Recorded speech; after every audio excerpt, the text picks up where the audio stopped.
Football বিশ্বের ইতিহাসে একটি অন্যতম ঘটনা ঘটতে যাচ্ছে আজ রাত 10টায়। বলছি তার আগে ভিডিওটি অবশ্যই একটু শেয়ার করে দিবেন এবং পেজটির সঙ্গে থাকবেন। আজ রাত 10টায় মুখোমুখি হতে যাচ্ছে আর্জেন্টিনা এবং দক্ষিণ এশিয়ার অন্যতম মুসলিম দেশ মিশর। এই দুটির দেশের মধ্যে দুই দেশের মহানায়ক লিওনেল মেসি এবং সালাহ এ দুজন মুখোমুখি হবেন।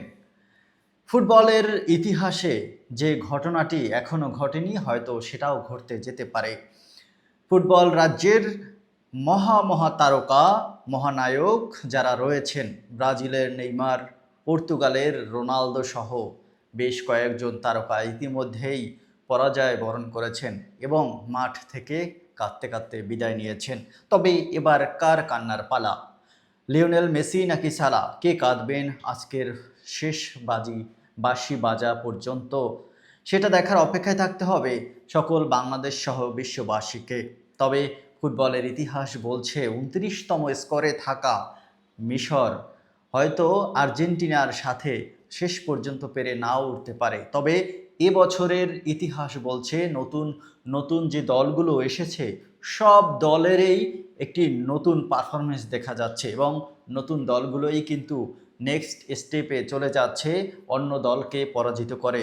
তুলনামূলক কম শক্তিশালী দেশগুলোই এখন পর্যন্ত ভালো করেছে, বেস্ট করেছে। সে তুলনায় মিশরের যে পারফরমেন্স আর আর্জেন্টিনার যে পারফরমেন্স যদি সেটা তুলনা করা হয়, তাহলে আর্জেন্টিনা প্রথম স্থানে রয়েছে এবং মিশর রয়েছে 29তম স্কোরে। মিশর যদি আর্জেন্টিনাকে পরাজিত করে হয়তো এমন একটি ইতিহাস রচনা করতে পারে, এই সন্দেহ করছেন ফুটবল প্রেমীরা। তবে অভিজ্ঞতা বলছে লিওনেল মেসিও ছেড়ে দেওয়ার মতো মানুষ নয়। তিনি প্রতি ম্যাচেই কিন্তু গোল অর্জন করেছেন। এ পর্যন্ত 7টা গোল দিয়েছেন। এখন পর্যন্ত যে ম্যাচগুলো বাকি রয়েছে তাতে কিন্তু মেসির আরও গোল দেওয়ার সম্ভাবনা রয়েছে।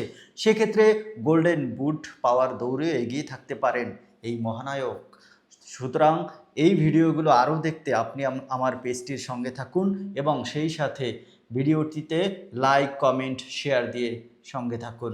আসসালামু আলাইকুম।